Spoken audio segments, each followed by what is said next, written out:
morning, good afternoon, and good evening. This is Group 8 presentation. And my contest topic is 4 beans empty plates. Before we begin, I want to ask everyone a very simple question. In a place bathed in sunlight, what are the odds that a flower will bloom? Well, let me tell you something today. About 673 million of people in the world would answer this question with 0. Why? Think about it. If a flower hasn't even formed a bud yet and withers at the very first stage of sprouting because it cannot get enough sunlight, can we even talk about its chance to bloom? Exactly. At the beginning, I only said a place bathed in sunlight, but I didn't say that every flower is guaranteed to get it. Similarly, if you don't even know where your next meal will come from, would you still care about your exam scores, future goals, or even your dreams? In fact, in Maslow's hierarchy of needs, food and survival are at the very base. If this foundation can be satisfied, then the layers above, like safety, belonging, and self-actualization, are all out of reach. However, in the 21st century, with highly advanced technology and massive food production, there are still many people in the world who worry about whether they will get enough food to eat or not. And that's the topic I want to explore today, the global unequal distribution of food. According to the World Health Organization, in 2024, there are still 673 million people worldwide who suffer from chronic malnutrition or food insecurity. But here arises a very contradictory phenomenon. On one hand, people are starving. On the other hand, massive amounts of food are being wasted. The 2024 Food Waste Index report by RAP states that in 2022, humanity generated a total of 1.05 billion tons of food waste. This led me to ponder a core question. Why does this situation occur? Is it a matter of scarcity, or is unequal food distribution the more serious issue? Many people instinctively think. Is it because there simply isn't enough food on Earth? But after I roughly calculated the total amount of food, without considering distribution issues, I found that, just with grains, the calories already exceed about 6% of each person's daily minimum requirements. This shows that from a total quantity perspective, the food production is theoretically sufficient to meet the basic needs of all humanity. So, the problem isn't a lack of food. The real question is, where's all the food going? Well, according to my research, I found that the reasons behind this are not just a few simple direct factors. Instead, they stem from an entire set of structural issues, with many problems interconnected. Therefore, I decided to dive deeper into the causes behind this situation. Analyzing food loss and waste from the perspective of the food supply chain. In middle and high-income countries, most food loss and waste occur during the sales and consumption stages. According to the United Nations Food and Agriculture Organization, about 30% of global food, approximately 1 billion tons, is wasted during harvesting, transportation, trending, cooking, and on the dining table. Of this, 61% comes from household food scraps, 26% from the food service industry, and 30% from retail businesses.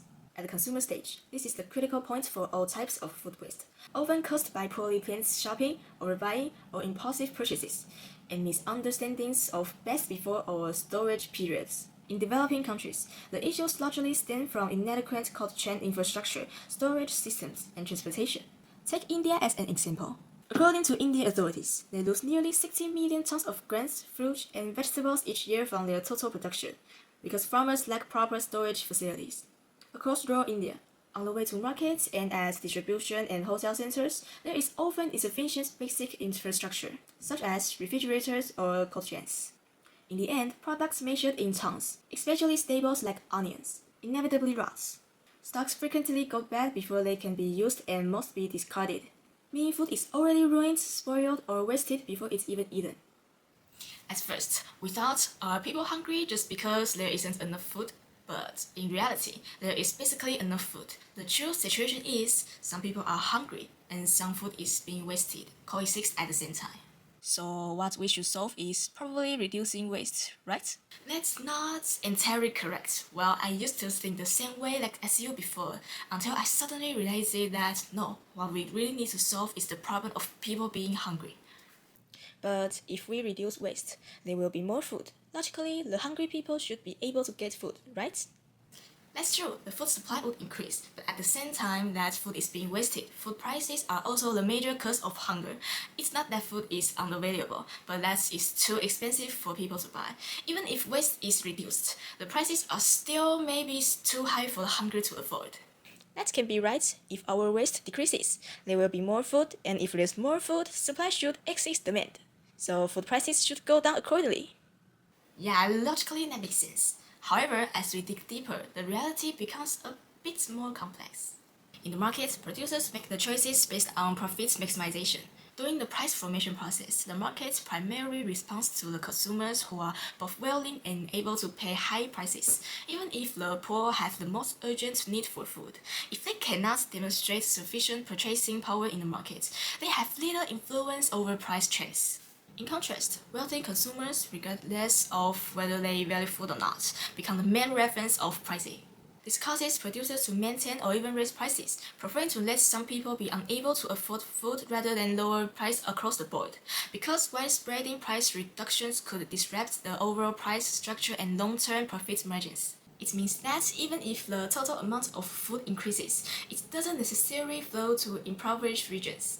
In terms of product selection, producers are also tend to favor items with higher unit profits, such as meat and highly processed foods. From an overall food efficiency perspective, meat production consumes a large amount of feed. A significant portion of harvested grains is not used directly for human consumption, but is instead redirected to livestock production. For example, in the United States, about 60% of grains are used as animal feed rather than as staple food for humans, a highly inefficient from food conversion. On top of that, roughly 10 million tons of crops globally are left unharvested or destroyed each year. And this is not because the food is inedible, but because prices are too low or harvesting costs exceed expected returns, leading farmers to choose not to harvest for economic reasons. This shows that in market logic, is it worth harvesting is more important than does anyone need the food? Overall, when food is fully incorporated into a market system centered on profit maximization, hunger and waste are no longer simplified issues for resource scarcity. They are the result of systemic choices. These decisions may be rational within the market, yet they indirectly create the world's population of hungry people. First, create an organization with the goal of solving food-related problems and enter politics. Since lobby from the sidelines has its limits, why not take a seat at the table? This approach not only gives you more leverage, people are more likely to listen, but also allows you to directly pass and oversee legislation related to food waste and food security. How amazing is that? And you could even proactively introduce taxes related to food waste, putting pressure on the food service industry, which in turn pressures restaurants to influence customers, creating a perfect chain reaction. However, one thing to watch out for, don't set the taxes too high, otherwise it becomes difficult to prevent restaurants from taking extreme measures to avoid paying, such as reusing hot pot broth. Hardly an appetizing thought. Second, food mix. As mentioned earlier, even if the total amount of food increases, it doesn't mean it will reach impoverished areas. So, if the market mechanism can handle it, why not take distribution into our hands? Whether it's donating funds to cover food transportation costs or arranging for convenience stores to sell food that might not be sold before its expiration at discounted prices to people in poor areas. These actions can all help address the problem of unequal food distribution. Finally, I have to say that food waste is basically impossible to eliminate completely. For example, supermarkets always stock more than what will sell exactly, because shelves cannot be empty and popular items need to be available at all times. Even if sales are strong, there will always be leftovers. Markets must have surplus to ensure nothing runs out. If a system were designed to be just enough, then any fluctuation in weather, logistics, or demand would immediately result in shortages. So what about the problem of people being hungry? As I said at the beginning, when it comes to food issues, what we really need to solve is hunger itself. But unfortunately, even if we do everything we can, like reducing waste, lowering food prices, improving food storage technologies, hunger still exists. Why? This brings us to the final factor, and the one I feel most powerless against: war. War and conflicts often indirectly disrupt food systems. The economic impact of war affects food prices, and some countries are highly dependent on imported food. For example, Russia and Ukraine are two of the world's largest food exporters. Just wheat alone accounts for over 30% of global trade. So it's easy to imagine that during the Russia-Ukraine war, global food prices rose almost universally. What happens to those whose economic situation already barely covers basic expenses? It's not just that food costs increase. During war, many transportation routes are blocked. Even if food exists, disruption to prices and supply chains caused by conflict can create hunger for population that previously had access. Does everyone have the right to live? I would like to answer this question yes. But there are people indirectly depriving others of their right to survive. Access to food is directly tied to the basic condition for life. Going back to the question I asked at the very beginning, throughout our lives, we are taught to bravely chase our dreams and pursue self-actualization.